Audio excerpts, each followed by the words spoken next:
कृपया करके चैनल को सब्सक्राइब कीजिए। फिर वो मंदिर से बाहर आ जाते हैं। स्थान परिवर्तित होता है। घुड़सवारी का मैदान।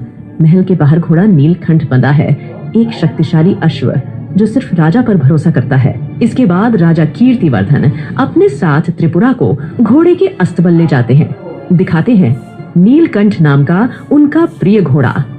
राजा कीर्तिवर्धन हंसकर त्रिपुर सुंदरी से कहते, ए देखो त्रिपुरा, यही है नीलकंठ, हमारे राज्य की सबसे तेज नस्ल।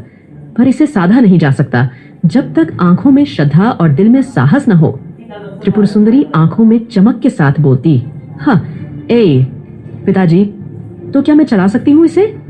राजा कीर्तिवर्धन घोड़े के पास जाकर घोड़े की पीठ सहलाते हुए कहते हैं, चलाओगी जरूर, पर पहले इसके सामने झुको। घोड़ा भी पूजा की तरह है, आदर मांगता है, डर नहीं।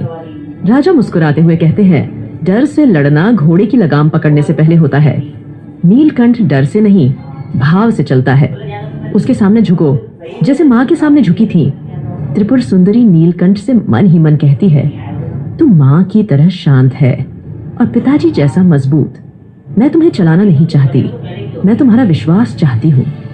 त्रिपुरा घोड़े के सामने झुकती है, आंखें बंद करती है और पहली बार नीलकंठ खुद झुकता है उसकी ओर।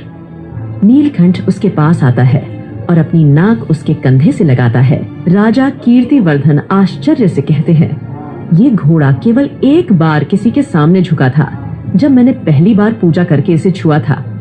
अब ये तुम्हारा है त्रिपुरा। तुमने माँ के सामने जैसे आंसू बहाए थे, वही सच्चाई नीलकंठ ने भी देखी। अब तुम तैयार हो।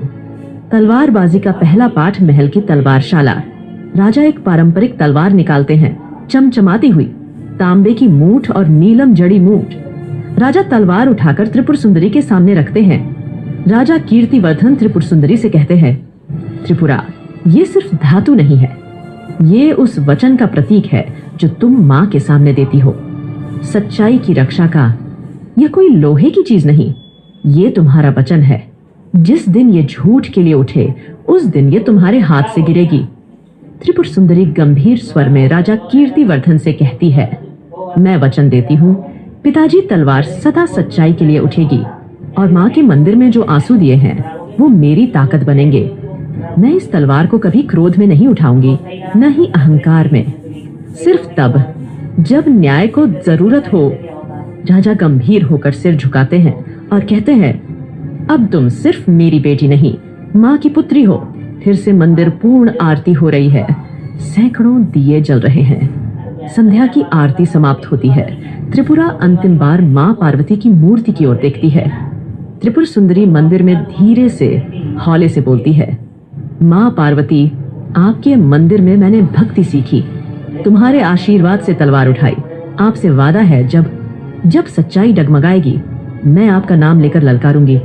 जब कभी डर लगेगा तो आपकी ये मुस्कान याद रखूंगी।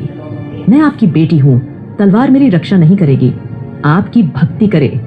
अग्नि बुझ चुकी थी, पर जमीन पर जो रेखा उभरी थी वह अब धीरे धीरे चमकने लगी थी। त्रिपुर सुंदरी की आंखें स्थिर थीं और उसके भीतर एक स्वर फुसफुसा रहा था, अब वचन तुम्हारा नहीं रहा, अब वचन तुम्हारे माध्यम से बोलेगा।